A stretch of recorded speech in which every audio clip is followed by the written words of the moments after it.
Today we are looking at the 2025 Hyundai Tucson. This new Tucson enjoys a mid-cycle refresh just 3 years after the Tucson had a generational redesign in 2022. And let me tell you, Hyundai, generally a brand associated with incredible value, but the Tucson in particular, I think it offers some of the best packaging of any vehicle in its class. It has a small footprint, but it also has a cavernous trunk and lots of interior space, making it a great choice for shoppers who are looking to upgrade into something a little bit bigger than their current compact sedan. Before we review the Tucson, don't forget to subscribe to the CarGurus YouTube channel and head to cargurus.com to learn more about Hyundai's compact crossover. The new grille is subtle but effective. This cladding below the main grille piece helps strengthen the look of this car's chin, and the various angles appear more vertical, less slanted. The new face doesn't jump out at you, but I do think it's an improvement. Likely the easiest way to spot a new Tucson is to count the lighting units. So we've got the big headlight, we have the little amber indicator, and then we've got 1, 2, 3, 4 of these kind of decorative pieces here. Now on the old Tucson, it was 5 per side. We still have the same creases and character lines running down the side, although all trim levels do get new wheel designs. In typical Hyundai fashion, they are quite arresting.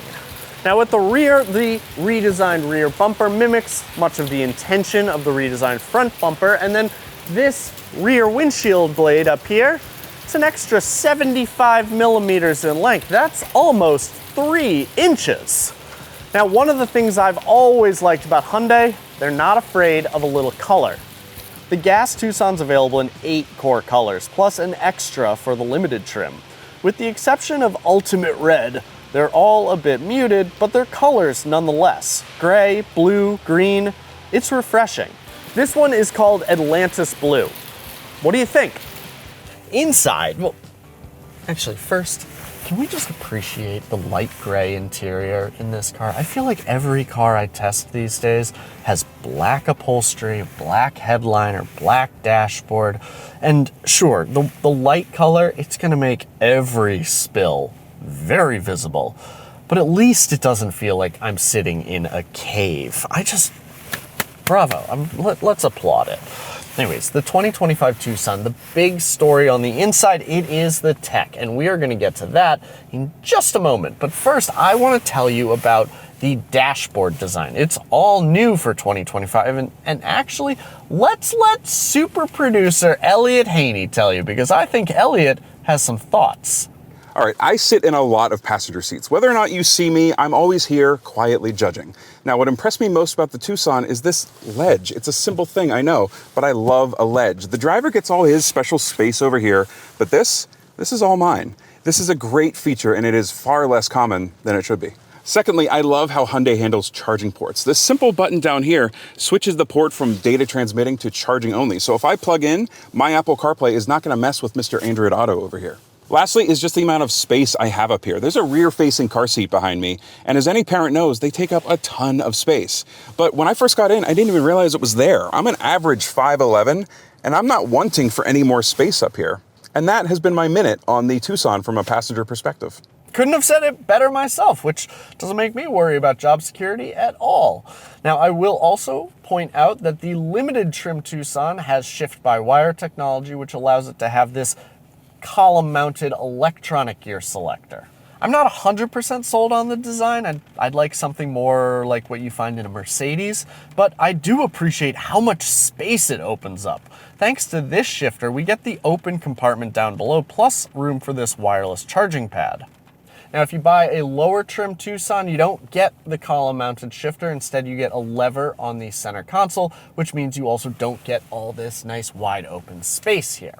Now, one thing I don't like about the new Tucson is this steering wheel design. I noted in our Palisade video that the emblem on the grille was almost camouflaged. As far as I can tell, in this Tucson, the Hyundai emblem, it's not even present.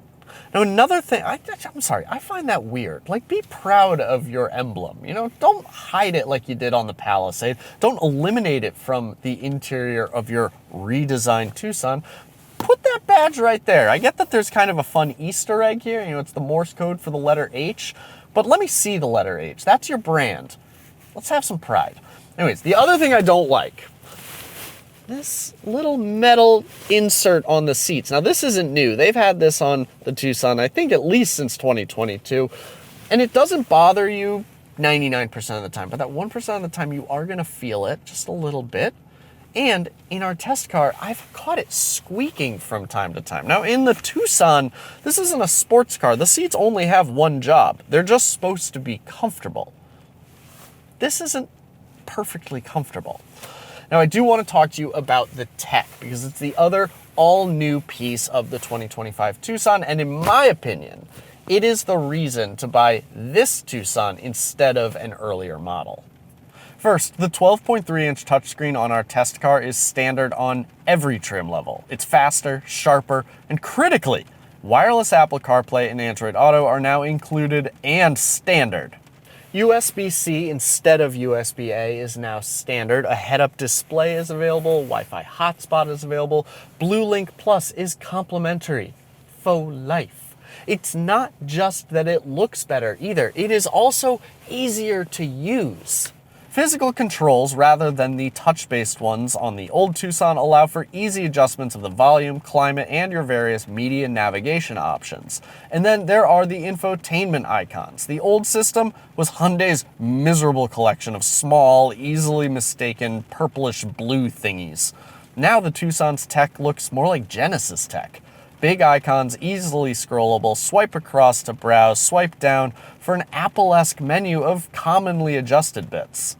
Previously, when I would talk about Hyundai, I would say that the brand offered more than just great value. And then we would get to that infotainment and technology section, and it would be like the big but interrupting the rest of the sentence that was filled with praise. And now, thankfully, with the new tech, Hyundai doesn't have that big but. All right, now let's do the driving part. Hyundai sells the 2025 Tucson with 3 different powertrain options. There is a 2.5-liter naturally aspirated 4-cylinder gas engine, a 1.6-liter turbo hybrid, and a 1.6-liter turbo plug-in hybrid. Now, today we are driving the gas model. And you can buy this in 4 different trim levels: the SE, the SEL, XRT, and this one, the limited trim. Now, technically, I guess there's the SEL Convenience, which I suppose is a 5th trim. It feels a little cheeky to me, like the Convenience package was only made available on 1 trim level, so Hyundai effectively just made it its own trim level. And I don't know, these are the things that bother me. They do not have to bother you.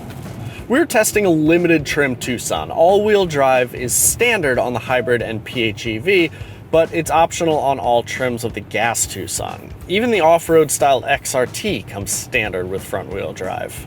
The 2.5-liter 4-cylinder delivers 187 horsepower and 178 pound-feet of torque.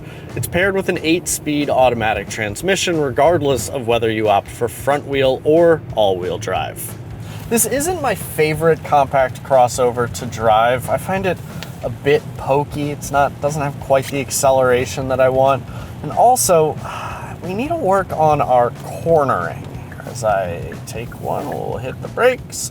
But you'll notice the suspension very soft and it really rolls a bit through those corners. Now, the steering feel isn't the problem. I mean, there's not a whole lot of play here.